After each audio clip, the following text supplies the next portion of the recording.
இந்தியாவின் number 1 masala brand ஆச்சி மசாலா வழங்கும் மணிச் செய்திகள். இணைந்து வழங்குபவர்கள் அரசன் சோப். ரொம்ப ரொம்ப நல்ல சோப்.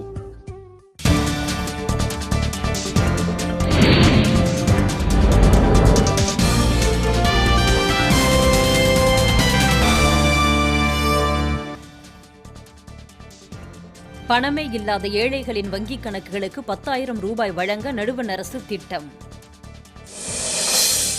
கான்பூர் தொடர்வண்டி விபத்தில் உயிரிழந்தவர்களின் குடும்பத்திற்கு நடுவண் அமைச்சர் வெங்கையா நாயுடு இரங்கல். தஞ்சை, அரவக்குறிச்சி உள்ளிட்ட 4 தொகுதி தேர்தலிலும் பணம் விளையாடியிருப்பதாக அன்புமணி ராமதாஸ் குற்றச்சாட்டு. இணையம் வணிக துறைமுகத்துக்கு ஆதரவு தெரிவித்து நாகர்கோவிலில் பாஜகவினர் கையெழுத்து இயக்கம். திருவாரூரில் நடைபெற்ற நீதிமன்ற அலுவலக பணியாளர்களுக்கான நேர்முக தேர்வில் 2000 பேர் பங்கேற்பு. பாலாறு பெண்ணையாறு இணையும் இடத்தில் தடுப்பணை கட்டக்கோரி ஆற்காடு அருகே விவசாயிகள் ஆர்ப்பாட்டம். காட்பாடி அருகே கோவில் குடமுழுக்கு விழாவிற்கு வந்த 7 பெண்களிடம் 24 பவுன் நகைகள் கொள்ளை.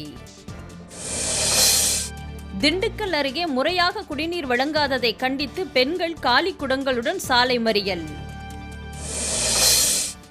புதிய ஓய்வூதிய திட்டத்தை ரத்து செய்ய வலியுறுத்தி திருப்பூரில் தொடக்கப்பள்ளி ஆசிரியர்கள் போராட்டம். உதகையில் நடைபெற்ற மாவட்ட அளவிலான சதுரங்க போட்டியில் நூற்றுக்கணக்கான பள்ளி மாணவர்கள் பங்கேற்பு. இந்தியாவின் நம்பர் 1 மசாலா பிராண்ட் ஆச்சி மசாலா வழங்கிய மணிச் செய்திகள். இணைந்து வழங்கியவர்கள் அரசன் சோப். ரொம்ப ரொம்ப நல்ல சோப்.